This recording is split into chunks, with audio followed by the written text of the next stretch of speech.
ok mbokki internet yi Sénégal ñu ngi fii stade Léopold Sédar Senghor tey nag li ñu fi indi lenn la muy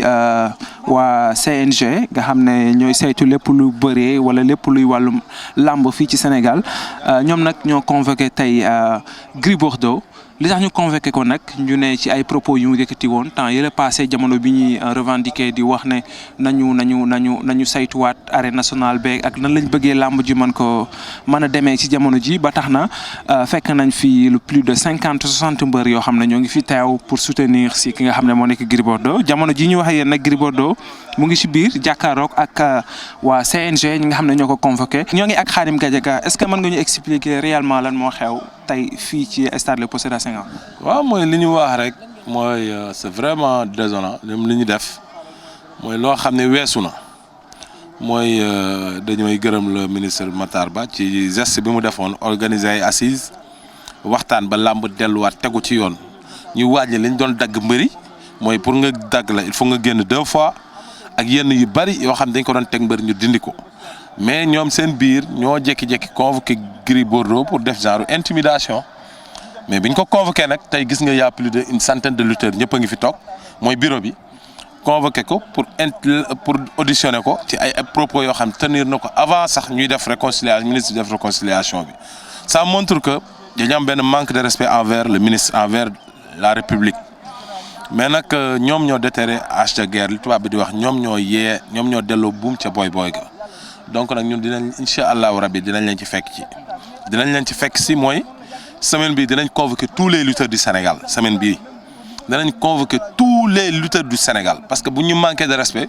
ñun dinañ leen ak moment bi ñu toll nii moment campagne moment lépp ñoom xooluñu loolu yëpp dëkk bi jàmm moo fi war a am mais nag comme ñoom ñoo ñu woo ci loolu dinañ leen ci fekk si. wax nga ko léegi ne ay propos moo tax ñu convoqué ko fii yan propos la. non loolu si bi ñu daggee xaalisu mbëri ñuy mu am altercation gars yi di def média ñoom ñi ngi amoon nañu ay nit ñu waxoon ñuy dem di ñu attaqué ils ont pris des gens ñu dem ñoo xam dañuy dem di wax ay mots yu ne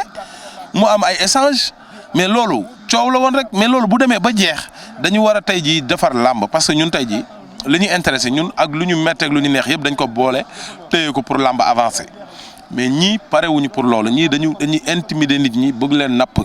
bëgg am noo xam ne moom nga yéegee seen kaw ñun ay Sénégal lañ ci réew mi lañ dëkk xam nañ lan la ñuy def pour mobiliser. et on va mobiliser tous les lutteurs toute la jeunesse sax laa wax on va les mobiliser dinañ génn fii dinañ woote quelque part Sénégal yëpp xam ne li ñuy def nii ñun d'accord ñu ko. waaw mais moom dañ ko woo rek mais xamagu leen lan lañ koy doyee foog ngeen xaar tuuti mën a xam lan moo tax. loolu d'accord nañ ko mais dañ leen di wax xam nga nit liñ naan fàggoo gën faju mieux vaut prévenir que de guérir duñu bàyyi ba ñu aj ko wala ba ñu wax ko dara ñu koy doog a noppi boo gisee tey jii affaire bi lu muy gàtt gis nga li fi dajale bureau bi yëpp nekk na fi mais incha allahu rabbi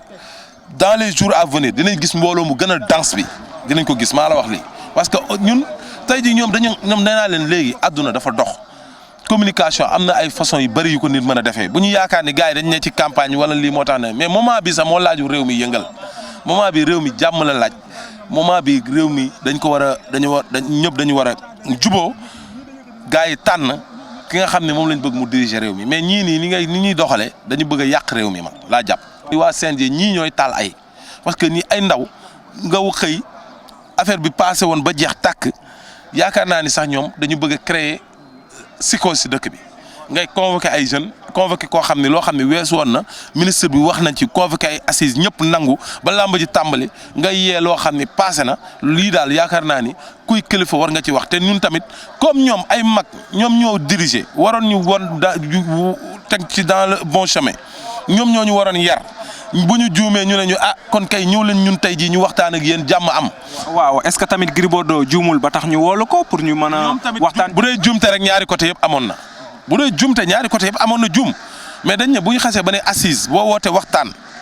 ba toog ba waxtaan dañuy jël lépp fay ko loolu laa xam mais intimidation pour mën a teg say yëf loolu nit duñ ko nangu. tey je pense que bu ñu ñëwee fii ci stade tey ñëw au niveau du CNG tey dañ ñëw soutenir ki nga xam ne mooy tey sunu mbokku mbër sunu collègue et puis ñu àndoon ak moom bokkoon ak moom conviction ci xeex bi nga xam ne moom lañ doon xeex pour làmb jëm kanam pour làmb am jàmm pour décision ak règlement yi ñuy jël lépp transparent xaalis bi ñuy dagg mbër yi ak assurance bi ñuy dagg mbër yi lépp tegu ci yoon donc conviction boobu la ñu amoon donc ba ñu demee ba gis ni monde làmb ñëpp gis nañu woote assise nationale woote jàmm am ministre bi il a ménagé aucun effort pour que saison bi déroulé ci jàmm am jàmm tey ñu fal nañ ñi ñu war a fal ñi war a diriger tey je pense que tey ñun xaaruñu leen woon foofu ci loolu même bu fekkee ni amuñu satisfaction à 100% ci décision yi ministre bi jël mais par respect par bëgg làmb dox bëgg suñu jeunes yi suñu frères yi ñëpp bëri ñu jël hache de guerre bi enterré ko ñun ñëpp ñu bàyyi liñ doon kaas bàyyi lañ doon xeex gis effort yi nga xam ne tey monde làmb def nañ ko pour saison bi ubbi ci jàmm ñu ànd ak ñoom ci jàmm jooju ñu bëgg ci saison bi bàyyi xeex bi ñu doon xeex bàyyi lépp dem toog tey bu fekkee ni dañ doon xeex tey ba ñu woote assise nationale monde làmb ñëpp toog ñu wax ay idée def ay conclusion génne benn cahier de charge jox leen ko je pense que tey CNG ñu ngi ko doon xaar ñu suivre à la lettre cahier de charge bi ñu leen jox pour mën a développer làmb tey ñu ngi leen doon xaar tey ñoom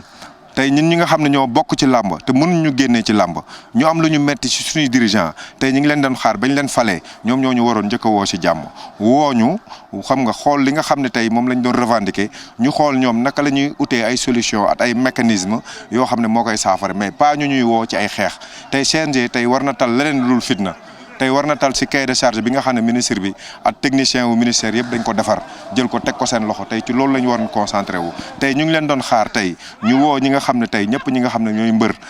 te am servir làmb servir leen ñoom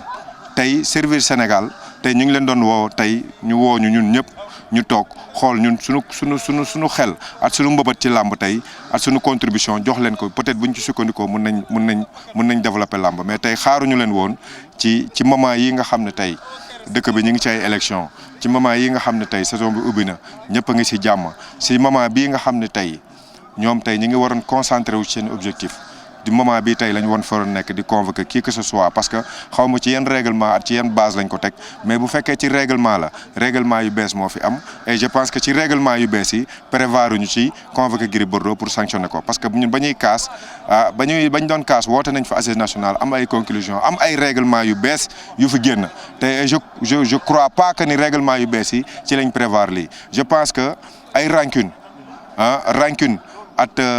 at menace at jéem a traumatiser ñi loolu je pense que dirigé wul et je pense que ñun suñuy dirigeant ñi ngi leen di woo ci jàmm ñi ngi leen di woo ci salaam ñi ngi leen di xaar nag ñoom ñu woo ñu ci jàmm ñu toog ak ñoom ci jàmm wax leen ñun lu ñu xalaat ci suñuy dirigeant ok wax nga ko léegi règlement yi bees yi bi ñu koy composé wala bi ñu ciy waxtaan bi ngeen dajee woon arène nationale est-ce que génne woon nañ ci ne ku fi wax ay propos baa ko def diffamation dañ lay sanctionner. mais pour te dire règlement yu bees yi ba léegi may wax ak yow nii tey CNG waroon na publier règlement yu bees yi parce que monde làmb tey la majeure partie xamuñu tey cahier de charge bi ñu leen jox lan moo ci nekk donc pour ma prononcer wu ci cahier de charge bu bees bi day metti et yaakaaruma fenn ni ci cahier de charge bu bees bi fu ñu programmé que ni ku fi waxati wala ku fi defati dañ lay def nii on est dans un pays démocratie nit ku nekk am nga droit sa liberté d'expression te nit ki lay jiite di dagg sa xaalis di la wan fi ngay joxañ di la wan fi ngay xool soo gisul fa ngay xool am nga droit geesu ni ko fi nga may jox xooloo nii gisuma ko mais adduna bi noonu lay doxee mais làmb jërë ngay gis kenn du wax ku wax ñu ne da nga réew ku wax ñu ne da nga nii da nga naa utal la sikk du loolu ñun kenn bëgguñu bëgg làmb ñun on est des acteurs kenn defuñu mbër ñun ñoo dem def suñu bopp mbër ba agsi fi ñu agsi tey ñun je pense que ci làmb ji ñuy wax am nañ ci suñu droit di ci wax CNG nag ñoom mit bi ñu nekkoon nekkatul buumu jaami dog na nañ jéem a trouver ay consensus ak la monde de la lutte moo gën lii nii parce que lii fajul dara lii ñuy def nii di intimider nit ñi fajul dara mit amatu fi léegi xam nga la moo fi am ay jeunes yu conscient xam lu ñu bëgg seen sport national bëgg seen dëkk bëgg seen état bëgg seen i ministre tey ñoom mënuñ ñu jaxaseek àdduna lii ñuy def nii nañ